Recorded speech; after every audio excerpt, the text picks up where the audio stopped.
Okay dear student, आज हम देखेंगे न्यूटन के गति का तृतीय नियम। यह कहता है कि प्रत्येक क्रिया बल के बराबर एक प्रतिक्रिया बल लगता है जो उसके डायरेक्शन के विपरीत दिशा में होता है। जैसे कि यहाँ पे एक टेबल रखा हुआ है। अब टेबल के ऊपर एक वस्तु रख देते हैं जिसका वेट W है, ठीक है। और W जो है किधर लगेगा? नीचे की ओर लगेगा, तो प्रतिक्रिया बल ऊपर की ओर लगेगा जो आपस में बराबर होगा, W=R।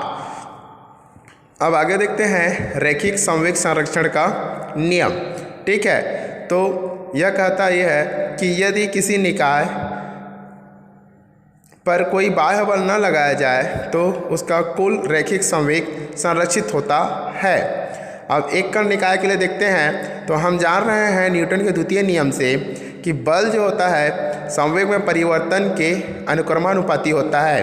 अतः F=del P/del T, ठीक है। अब यहाँ पे बोला क्या है कि कोई बाह्य बल न लगाया जाए, तो F= कितना पुट करेंगे? 0। तो यहाँ पे F=0 पुट कर देते हैं, तो del P/del T कितना आ जाएगा? 0, ठीक है। मतलब ये जो है संवेग में परिवर्तन क्या हो गया? 0, मतलब परिवर्तन नहीं हो रहा है, ठीक है। तो संवेग क्या हो गया? एक नियतांक हो गया, ठीक है। उसी प्रकार एक कण निकाय के लिए देखे थे, अब n कण निकाय के लिए देखेंगे। तो माना कि यहाँ पे n कण है जिनका संवेग कितना है? P1 है, P2 है, Pn है, ठीक है। तो हमारे पास कुल संवेग कितना हो जाएगा? P1 धन P2 धन P3 धन डैश डैश डैश कितना आएगा? Pn, ठीक। तो F= कितना आ जाएगा? del P/del T। ये फिर से न्यूटन के द्वितीय नियम से, ठीक है। तो यहाँ देखते हैं P का मान कितना है? P1 P2 P3 dash dash dash कितना है? Pn। तो सबको लिख देंगे। अब उसके पश्चात बोला गया है कि कोई बाह्य बल न लगाया जाए, तो F= कितना हो जाएगा? 0 हो जाएगा। तो कितना आएगा? P1 धन P2 धन P3 धन डैश डैश डैश Pn 0 आएगा। मतलब फिर से संवेग में परिवर्तन नहीं हो रहा है और बराबर कितना आ जाएगा? एक नियतांक आएगा, ठीक है। तो इसको कहते हैं रैखिक संवेग संरक्षण का नियम। न्यूटन के गति के तृतीय नियम से रैखिक संवेग संरक्षण नियम की व्युत्पत्ति।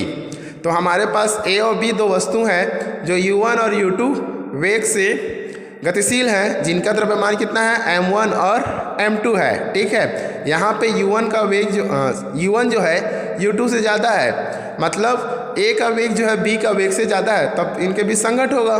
लेकिन संघट के पूर्व कुल समय कितना हो जाएगा? m1 U1 धन m2 U2, मतलब द्रव्यमान गुणित वेग बराबर क्या होता है? संवेग होता है। इसीलिए m1 U1 धन क्या लिए? m2 U2 लिए, ठीक है। अब उसी प्रकार संघट के पश्चात दोनों वस्तुओं का कुल संवेग कितना होगा? देखिए U1 का वेग ज़्यादा था, इसलिए इसके साथ टकराएगा, और टकराना मतलब क्या कहलाता है? वो संघट कहलाता है, ठीक है। तो अब संघट होने के पश्चात उनका वेग जो है परिवर्तित हो जाता है, V1 और V2 हो जाता है। तो कुल संवेग कितना आएगा? m1 V1 धन m2 V2, ठीक है। अब A का B पर बल कितना आएगा? F21 माइनस F12, ठीक है। तो B का A पर बल आ गया।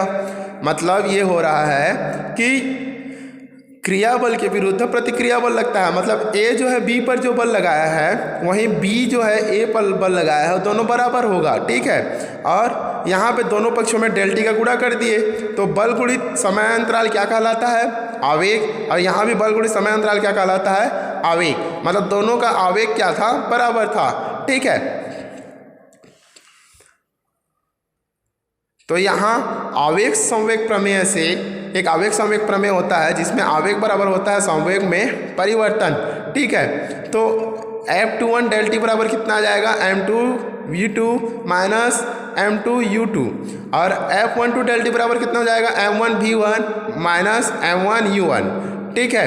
अब ये संवेग दोनों बराबर था, दोनों को बराबर कर दिए। बराबर करने के पश्चात इस माइनस का इसमें गुणा किए, तो m1 V1 माइनस हो गया और m1 U1 प्लस हो गया। तो इसमें m2 V2 को इधर पक्षांतरण कर दिए, तो ये इधर m1 U1 धन m2 U2 आया, और उसी प्रकार m1 V1 धन m2 V2 आया। मतलब संघट के पश्चात जितना संवेग था उतना ही संवेग संघट के पूर्व होगा। धन्यवाद।